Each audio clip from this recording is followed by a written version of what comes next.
Hey everyone, welcome to the Redmen TV, and this is your Liverpool news update. My name is Dan Clubb, as you can see there on the screen. I'm here for the next half an hour or so to talk about all the latest news when it comes to the Reds. And we begin with a little bit of a negative bit of news, to be honest with you. It's been all pretty much plain sailing. We felt like we were just about to get through the internationals unscathed. Of course, we can't have everything, can we? That wasn't going to be the case. Andy Robertson, we all will have seen, limped out of Scotland's 1-0 defeat at the hands of Northern Ireland last night. Conor Bradley with the goal, actually, whilst we're on the topic, a wonderful goal.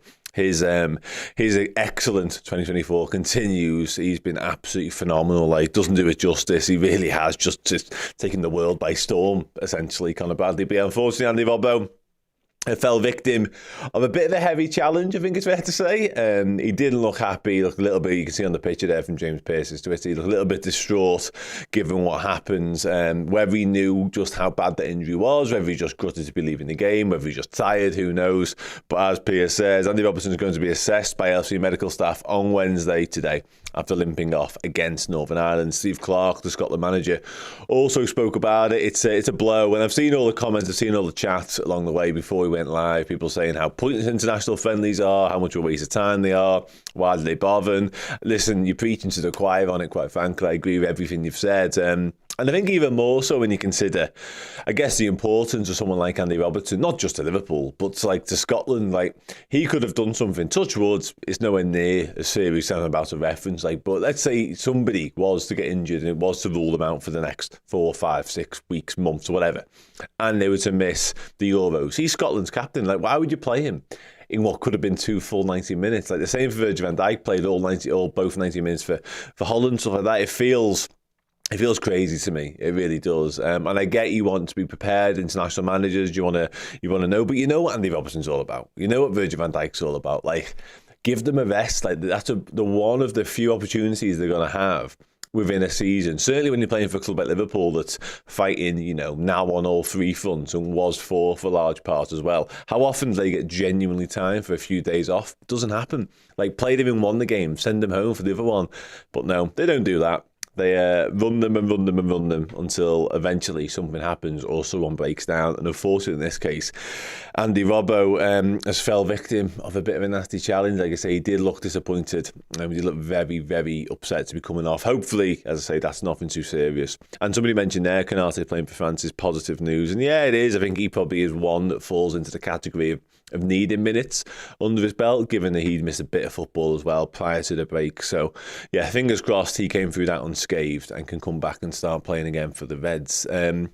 John Sommers asks, hi Dan, do you think Tyler Morton or Fabio Carvalho have a future at the club, or will they be sold? Interesting one. I think Carvalho in particular, he's got a new lease of life, hasn't he? I think that's fair to say, given how poorly his starter season went at RB Leipzig. I think he could be given opportunities. I think Tyler Morton will get an opportunity as well in pre-season. Obviously, a new manager and stuff like that. So a bit of a clean slate. Certainly for someone like Carvalho, who fell dramatically out of favour under Jurgen Klopp, of course. So I think there's a chance for both, to be honest with you. I think Tyler Morton's going to find it more difficult, just because of the competition for places in there. When he considers Stefan Bajcetic is likely to be back involved sort of between now and the end of the season. Fingers crossed if all goes well with him. I think Morton may struggle. But yeah, listen, as I say, both very talented footballers and both with equal opportunity when they come back to Liverpool for pre-season. If they both impress, if they both play well enough, they could easily be part of Liverpool's plans next year. Husnain asked, why do countries have to play friendlies? Let's just let players rest. And I get both sides of that argument. As I say, I understand the need for friendlies and stuff like that, and sort of the cohesion of playing international football, certainly ahead of a major tournament like this summer. I do get it. And MK makes a good point, actually. It's the only negative having so many captains in our team. They always start for the countries. And yeah, they do, but they don't have to. Like Steve Clarke could easily have sent Andy Robertson. He's not a million miles removed from getting back from his last injury that he suffered on international duty when he dislocated his shoulder, of course. I think it was against Spain, wasn't it? So he's only really just got himself back up to full speed, if you even think he was, from a Liverpool point of view. So give him a night off, give him 2-3 nights off, play him in the first friendly last week, and then give him the entire time to get ready again, to come back to Liverpool duty. Don't run him into the ground. Like I say, touch wood, it isn't anything too serious, and he's back for Liverpool and of course Scotland for the summer in good time. But he could easily have done something serious yesterday, and then all of a sudden Liverpool are missing him for the rest of the campaign, and Steve Clarke might not have him for the Euros. Like, who does that benefit? It was a relatively, and with all due respect to everyone who was involved last night as well, it was a pretty pointless friendly, really, against Northern Ireland. Like, why do it? You know what I mean? Give other lads a chance. And the same could be said for every international manager. This isn't a dig at Scotland necessarily, or even Holland, I've mentioned a few times. Like, I didn't watch the England game. I played footy myself last night, but like, why are some of them? I know Jared Bamthwaite, obviously we're close with Toffee here. Like, I think he played. Did he stay on the bench the whole time? Like, you haven't seen him yet. Give him a run out. And Cole Palmer the same. Like, you know what most of them lads that played last night, you know what they're all about. It's a friendly. Give somebody else a chance. Even the keeper, like, you've seen. I mean, don't get me wrong. I think he made a howler, didn't he? But I just don't get it. Anyway, Conor Bradley. Not the Conor Bradley, I assume. I really don't understand why they were playing him against my wee country. I mean, your wee country, mate, overcame the Scots last night. Charles J. on Conor Bradley actually says, he's a must-starter. Klopp must keep him, even with Trent fit. And that's a bit of a conundrum, really, I think, isn't it, really? Obviously, we're not... I think we're probably days away, potentially a week or so away from having that conversation about Conor Bradley and Trent Alexander-Arnold both being fit and what you do in that instance. It's going to be really interesting. Obviously, Trent moving into midfield is a conversation there again all of a sudden, but when you look at how well the midfield's playing, how does he find his way into that? And listen, Trent is one of the best footballers in the world. He's a generational talent. So Liverpool have built their team around him pretty much for the past 18 months, maybe even slightly longer, you'd have to say. So it doesn't really come into the conversation about him not starting the game of football for Liverpool based on form, based on ability. However, I kind of agree with you. Conor Bradley is he's just flying at the minute. He really is. Like, everything he does just turns to gold right now. So, or goals, if you want to use that terrible pun. So I think there is a world whereby you have to get Conor Bradley and Trent Alexander-Arnold into the team, and I'm not entirely sure how you go about doing that right now, to be honest. Ellie McDowell, I feel like Scotland is going to battle instead of playing friendlies with the way Robert keeps... Yeah, it's a good point, actually. Yeah, it absolutely is. And listen, Robertson is he's the type of leader, the type of character that would want to play and would want to lead from the front. He wouldn't want to be rested. He wouldn't want to be sent home on international duty because he's the captain. He takes that responsibility seriously. And as you kind of referenced there, the way he plays is full throttle. He doesn't do half measures, does he, Robbo? It's not his way. So I guess it's kind of part of the course, comes with the territory a little bit, but it doesn't help us whatsoever. And just on the topic of us, which is what we're all here for, of course, like, somebody earlier on mentioned that we haven't seen the best of Robbo since his last injury, and there might be some truth in that. I'm not overly concerned with how we replace Andy Robertson right now. I think Tsimikas, who ironically got knocked out with Greece last night from the Euro playoffs, and Joe Gomez, we've seen him do a brilliant job at left back recently. So it's not a massive blow. It's a big blow. My biggest problem with it is Andy Robertson's a world-class footballer. He's got so much quality. We're definitely going to miss that. But it's that experience, it's that nous, it's that leadership that he brings to the party as well at this time of the season, whereby everything's on the line. It's do or die time now. From here till the end of May, this is it. And somebody like Andy Robertson is pivotal in these sort of moments. So we're going to miss that as much as we'll miss his quality and his actual footballing ability and stuff like that. So yeah, difficult one. Skip to Malou says, agreed, he hasn't been able to get up to the races. No, I mean, it's been a bit of a stop-start season for him, hasn't it? That's kind of the point I'm making, really. Yeah, he's never really got a full run going at any point, it doesn't feel like. And I think early on the season, when positionally he was facing some problems as well, because we were doing the inverted stuff with Trent wandering into midfield more often than not, and he was having to stick more than he was twisting, being the bombing left back that he likes to be. But he's had a good season, I think it's fair to say. He might not have set the world alight by his previous standards, but he's still had a good season. And as I mentioned, he's going to be important. And hopefully, this injury isn't too serious. Yeah, anyway, let's dive into some more news. Joel Matip has reportedly, according to Sports Zone over in France, he's reportedly signalled his intention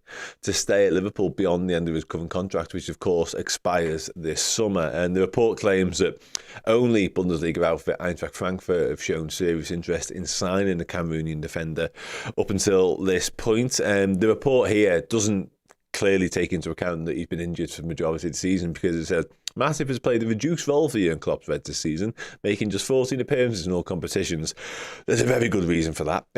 He does say that German coaches preferred Frenchman Konate and youngster Joel Quansah. Again, there's a very good reason for that. But as for Joel Matip, it's an interesting conversation because I kind of am of the opinion and expect Liverpool to do right by Joel Matip and to allow him to undergo his rehab and get back up to full fitness and get sharp again and be made available. He might not play for Liverpool again whilst this is happening, by the way, but at least get him ready for football again and then allow him to move on. Now, whether that's a month-to-month contract, the rolling contract, the contract until the end of the year as opposed to the end of the season, who knows? But I think Liverpool will at least do that. Thereafter, I'm not quite sure. I personally don't see a world whereby we give Joel Matip a 2-year extension, a 3-year extension, anything like that. Therefore, I don't see him playing regularly again for Liverpool, personally. Lots of different reasons behind this. Injuries are in that list. The fact that he's now 32 is in that list. The emergence and the brilliance of Joel Quansah is in there. I think the fact that we probably need to sign another centre-back as well. This summer, that would be my priority target. That would be my priority position for the summer.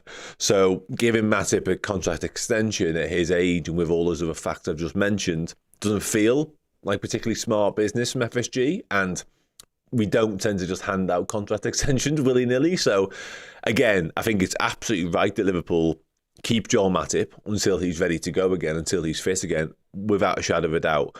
But beyond that, I'm not quite sure. And I get why Matip would want to stay, because why wouldn't you want to stay? And if he is happy playing a reduced role, and having said all of that, I wouldn't have a problem if Matip was to be given another 1-year or 2-year deal or something like that. And he was just happy to be the fifth choice centre-back and drop into games every now and then. Because if you can use someone of Joel Matip's ability sparingly and get the occasional game, occasional performance out of him, using all his experiences now and, of course, his quality, then sound.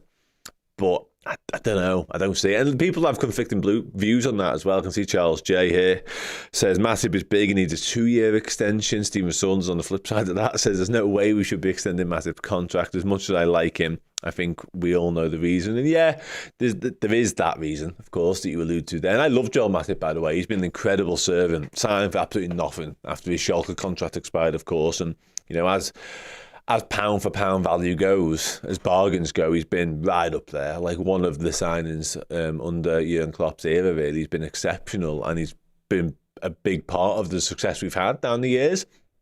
But I think the time has come a little bit. Terry McDad on this actually says, Matip, Thiago and Gakpo best leave soon. There's no point Liverpool keeping people, can't keep the fitness on at the level. The first two I agree with. I think we're being a little bit trigger happy on Gakpo personally. I'd just keep my powder dry on Cody Gakpo just for now, but we'll see. And Stephen Saunders raises the point, I can't see Michael Edwards being a fan of giving him a new contract. And listen, Michael Edwards isn't cutthroat necessarily, because people have already put 2 and 2 together and made 15 with the Edwards appointment and the fact that Salah and Virgil van Dijk are both over 30 and both need a new deal. Edwards will assess each sort of situation on its merits. He'll sort of compartmentalise it and work it out as what's best for the football club. He won't just look at you and go, well, you're over 30, you need a new deal. Absolutely no chance. Like, there's more to it than that. I think with people like Salah and Virgil, there's a good chance they get new deals. But as for Joel Matip, yeah, I'm not quite sure. Supernova, YNWA, says renewal on reduced terms. Yeah, quite possibly. And again, given somebody with all the factors we've already mentioned, giving somebody the similar type of money that they're on now, because he's got money now to be like a regular starter and a regular feature in Liverpool. If he's not going to be that, you've kind of got to reduce the terms, haven't you? Otherwise, it doesn't make any sense. Yeah, there's a lot of Gakpo chat going on. Yeah, and yeah, he has been great for Liverpool, absolutely has, yeah. Okay, MK says, player and coach contract. He does his badges, could be involved with the academy. Love our Coconut King. Yeah, I think him and Jota both got involved in the coaching side of things at the AXA quite recently, actually. So it might not be the worst shout in the world. It ultimately depends what he wants to do, doesn't it? If he thinks he's got another 3-4 years at the highest or near the highest level, then he'll try and do that, won't he? You would imagine. I mean, look at like James Milner. He hasn't given up just yet, has he? And he's got his coaching stuff sorted as well. So, interesting one. I personally would just fall on the side of him not getting a new deal, but also him sticking around until he was fit again, as mentioned. More news-wise. I want to pop back in, so let me just find it. Here we go. Oh, quick international roundup as well. We spoke about Conor Bradley scoring against Scotland. We spoke about Andy Robertson's injury, of course. But Dom Szoboszlai was on the score sheet for Hungary, of course he was. Captain, fantastic, getting the job done there. Lex McAllister also scored for Argentina, which is nice. And it kind of goes to what I was saying earlier on about this international break's been a real positive for the most part. Like, we've had people getting minutes where they need it, people scoring, most of the lads should be coming back with loads and loads of confidence and feeling really, really good and in a positive place coming to the end of the season. But then, of course, there's always that caveat of an injury, which, of course, has befelled Andy Robertson. Harvey Elliott, if anyone hasn't seen Harvey Elliott's Rabona volley from last night for the under-21s, go and check that out because, wow, like, baller. The criminally forever underrated Harvey Elliott. How he isn't closer to that actual England call-up, I will never know. Honest to God, it baffles me. And he continues to rise and rise and rise. Spoke about Conor Bradley getting better and better. Harvey Elliott falls into that category as well. He's just exceptional right now. And he isn't even like a nailed-on starter for Liverpool. But what he is an integral part of our plans right now and, of course, of the future. Because that kid, he's only 20. It's frightening because he's played, I think, over 100 times now already for Liverpool, first team. He's 20 years old. Like, unbelievable. Yeah, absolutely this, Conor Bradley. Yeah, he is brilliant. And again, just another one who's getting better and better. And I think we forget with someone like Harvey Elliott, A, how young he is, and B, just how much football he missed with that bad ankle break that he suffered against Leeds, I think it was, wasn't it? And he spent some time out on loan at Blackburn, of course. So his development hasn't been smooth sailing by any stretch of imagination either. And yet still, over 100 games, goal contributions are plenty, and just a wonderfully, wonderfully gifted footballer. So the ceiling of Harvey Elliott is ridiculously high. Yeah, I tend to agree with this as well. And it's funny, I'm not going to get too deep into the weeds about Kobbie Mainoo and Manchester United and call-ups and why people get called up, because ultimately I'm not that bothered. However, it is a shame when the likes of Harvey Elliott gets overlooked. Curtis Jones a little bit as well in the past, so obviously injury stopped him, and then somebody like Kobbie Mainoo at Manchester United plays for a month, 6 weeks at footy, and he's propelled into the England side. And listen, I think he's a good player. I think he played really well against us, actually, for what it's worth in the FA Cup. But come on, like, Harvey Elliott's been doing this for nearly 2 years now. Like, any chance? Yeah, likewise. Yeah, and listen, I personally have no doubts about Harvey Elliott, whether that be footballing wise or personality wise, or just how much he adores this football club. And yeah, Andy Robertson again, unfortunately, injured on international duties, becoming a all too familiar tale, quite frankly. Actually, is a massive blow. And as I mentioned earlier, I think yeah, a little bit of this interesting name as well.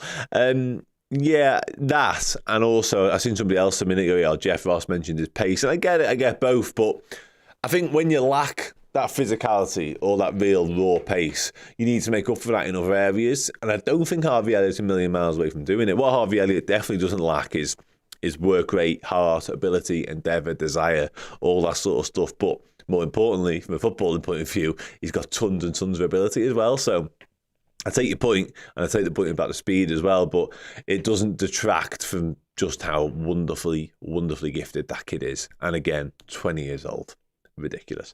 Just on the manager front now, obviously we're now contractually obliged to talk about managers on these shows, and who could be the successor to Jurgen Klopp, of course. Florian Plettenberg has spoken about managers this morning on Twitter, and he says Roberto De Zerbi is the top candidate for FC Bayern Munich to you and me, in case Xabi Alonso stays at Bayer Leverkusen. He says De Zerbi is aware of Bayern's interest, but is currently fully focused on the season finale with Brighton. There are no negotiations with Bayern, Barcelona or any club. However, Bayern's clear plan A remains Alonso. So it's interesting how us and Bayern Munich are a little bit intertwined in both needing a manager coming in the season, because we know Thomas Tuchel will be leaving the Allianz at that time, and clearly they want Yeah, we did at one point when he was at Real though. Sorry, completely off topic. When he was at Monaco, we were heavily linked, but unfortunately, he chose Real Madrid.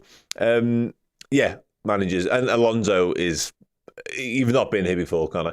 Alonso is most people's first choice. It's not just the romantics of it as well. It's the fact that he looks like a genuinely, potentially world-class manager. And the job he's doing right now, of course, is just phenomenal, quite frankly, at Bayer Leverkusen. So, yeah, I think most of us in this chat right now will be all over Xabi Alonso. And I had a good chat with Neil Jones yesterday about the manager stuff. And it's interesting how I've been struggling to put my finger on what it is about De Zerbi that completely puts me off him. However, all of a sudden, he kind of hit the nail on the head. There's something about his attitude and his personality. He's quite spiky. He calls people out in the press, and he's had like a little bit of a dig at the ownership of Brighton and stuff like that. And I think it might be that because Jurgen Klopp is an exceptional communicator, and I'm not sure De Zerbi is. And I think nobody's Jurgen Klopp, but we're going to miss that communication and just how well he speaks about a whole range of different topics.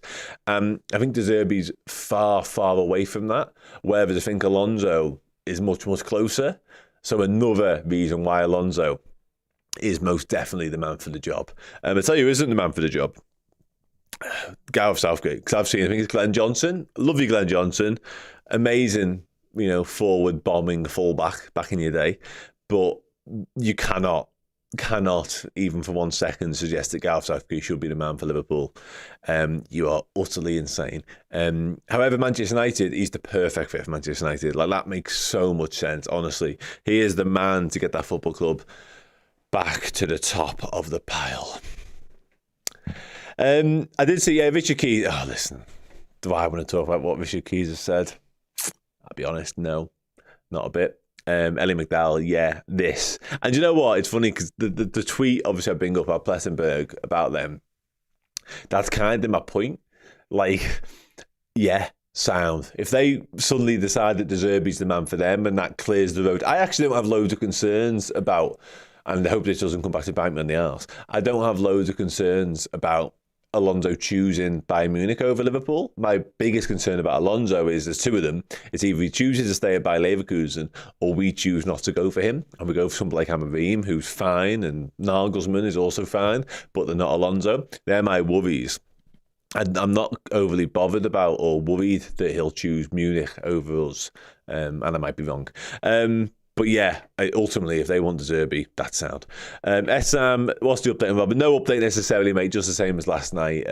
He's going to get a scan today back at the AXA, and fingers crossed it's a positive one. Steve Clark, the Scotland manager, did touch upon it. He said, fingers crossed it's positive as well. And he said, yeah, they're going to assess him, and he'll be assessed further. The fact he walked off is something, I guess, but wasn't stretched off or anything like that. But yeah, he did look a little bit annoyed, stroke upset.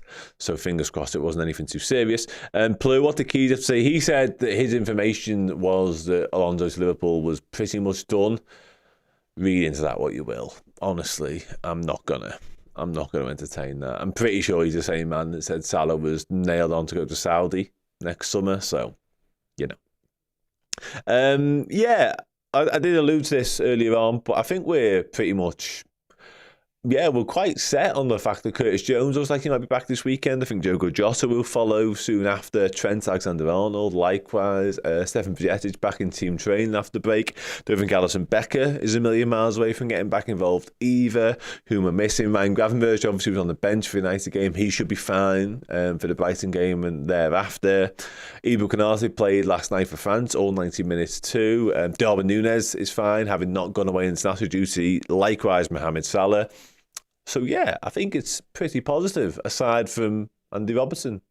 We are, yeah, I did see this, and I did want to touch on this. I'm glad you mentioned it. It was special as well, by the way, Nigel.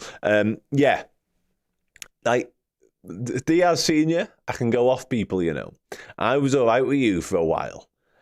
You're dancing, you're exploiting the crowd, the gloves when you were wearing a short sleeve shirt. Like, I was on your side. All of a sudden, I'm just starting to turn a little bit, because he basically said that, I think it was Atletico Madrid he referenced as being interested in Luis Diaz when he was at Porto before Liverpool signed him. Liverpool came in stronger. We ended up getting a deal done, of course. And You lose the fact that Diaz is happy to be at Liverpool, of course, which is probably the bottom line and the main thing in amongst all of this. But he did use the words, "we haven't lost hope," when it comes to making the move to Spain. Fabrizio Romano comments on this, actually. I'll get up there. Well, I won't get up. I'll tell you what he said now. He said he was just replying to questions about Spanish clubs wanting his son in the past. He was keeping options open for the future. Don't love that, to be fair. It's something normal, but Diaz is happy at Liverpool, super committed, and he's showing that in every single game. I don't see any big chaos into these words, honestly. Now, listen, what I would say is I don't doubt his commitment or he's showing that in every single game, because he absolutely is. No one can fault his endeavour, his work rate, etc., etc.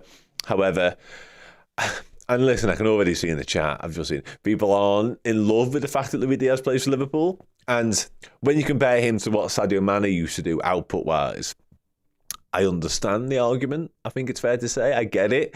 I think Luis Diaz is a brilliant player. I really do. I think what he offers in terms of that commitment, that work rate, his dribbling, his ball carrying ability, how often is he to get out ball for us and all that sort of stuff. Now, end product can be a problem, and he frustrates the life out of me. Certain games in particular, you just want him to be Sadio Mane, and I know that's easier said than done, but you want him to stick the ball in the back of the net is kind of the point I'm making.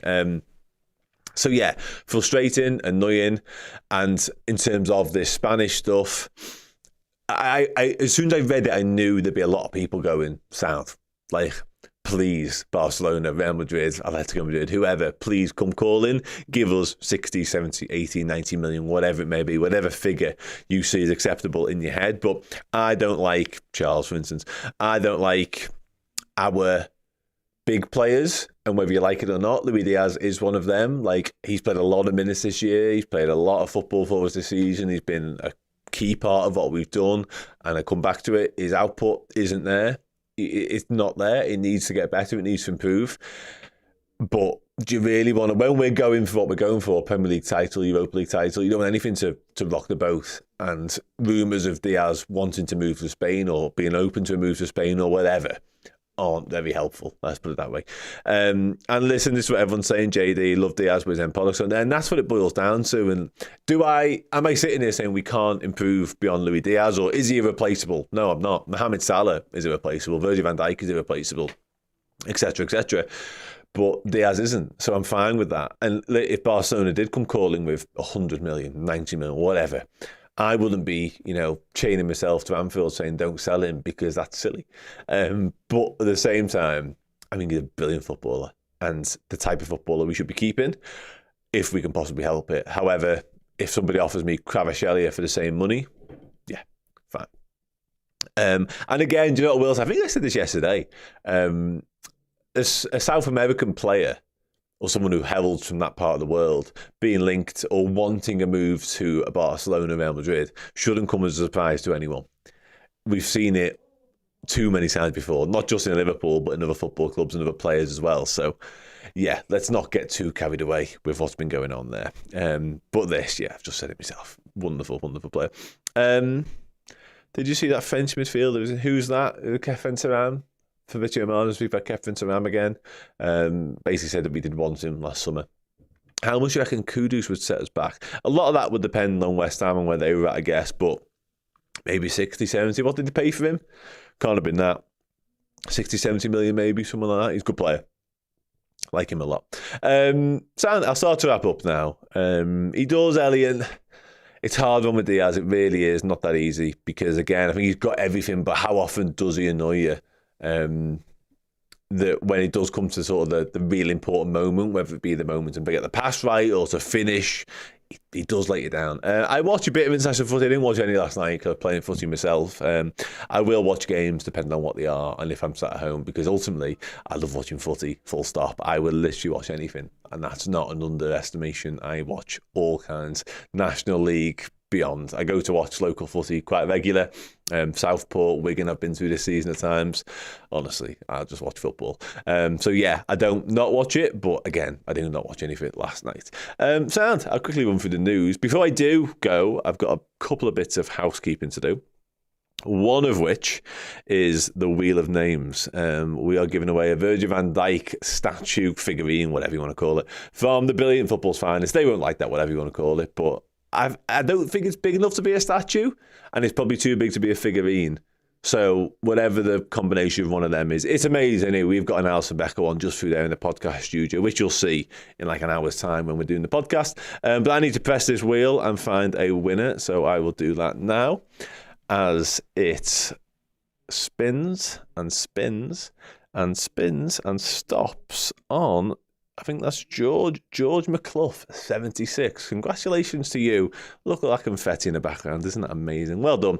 I will be in contact with you, get your details and all that sort of stuff, and get that Virgil van Dijk statue, figurine, statuette over to you. About that big, quite big. Sound. I was going to ask you all a trivia question because I've made a habit of that recently. It's too easy though this week, but I will quickly do it. You should be able to give me the answers like that. Liverpool play Brighton this weekend, of course. Who are the three footballers to represent both clubs in the Premier League? Come on. There's one who played for Liverpool in the Premier League, but not Brighton. So there is a fourth player, but he did not play for Brighton. He played for Brighton loads in the Championship, but never in the Premier League. Yes, there is a podcast on today in 57 minutes' time. So I need to go quite soon because I've got another show to do before that. It never ends here. It really doesn't. Yeah, do you know what? I'm going to give it to you. Dead straightforward. Told you it was. Plu, Pabo G, nailed it. Absolutely nailed it. Too easy. Sound. And you, Craig Flynn. Congratulations. Conor Bradley with a Mackie shout. No one said the fourth yet, though, which was much more difficult than the three. It was João Carlos Teixeira was the fourth. Played for Liverpool in the Premier League, but never Brighton. But he did play for Brighton in the Championship. Sound. I'll quickly run through the news. Andy Robertson limped off for Scotland. Looks like he suffered an ankle problem. He will get a scan back on Merseyside today. Joel Matip wants to stay at Liverpool beyond the end of his current contract, which expires this summer, of course. Yeah, I'm not sure what happens there. Louis Diaz. Victor Romano has allayed fears if Diaz wanted to leave the football club this summer after his dad said that they're keeping their options open over a possible move to Spain. Dom Szoboszlai scored for Hungary. Conor Bradley scored a wonderful goal for Northern Ireland. Alexa McAllister scored for Argentina, and Harvey Elliott, utter filth. Florian Plettenberg has said that Bayern Munich have installed Roberto De Zerbi as their A candidate after Xabi Alonso if he decided to stay at Bayer Leverkusen. And yeah, that's it. Nice one. I'll quickly check I've not missed anything. The other podcast is the Redmen original podcast, and that'll be on YouTube literally in less than an hour now. So make sure you're there because I'll be there and it'll be sound. Cool.